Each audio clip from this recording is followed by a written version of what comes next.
Қажылыққа аттанғандар арасында 5 отандасымыз қаза тапты. Бүгін Алматыда Қазақстан мұсылмандар діни басқармасының ұйымдастыруымен өткен дөңгелек үстел басындағы жиында муфтият өкілдері осылай деп мәлімдеді. Олар қайтыс болған қазақстандықтардың барлығы да атышулы апаттан емес, өз сырқаттары бойынша көз жұмыпты.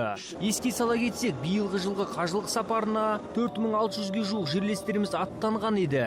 Қазіргі таңда солардың 3000-ға жуығы Жидда Алматы бағыты бойынша елге оралып, қалған 1600 адам жоспарланған рейстердің уақытылы келе алмау салдарынан елімізге кешігіп келуге мәжбүр екен.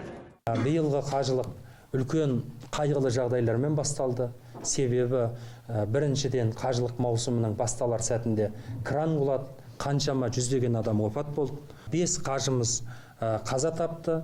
Ол қажыларымыз жастары 80-ге тартып қалған егде кісілер, инфаркт және мынау қан қысымы, онан кейін жүрек ауруларына байланысты, күннің ыстығы, басқа да себептеріне байланысты дүние салды.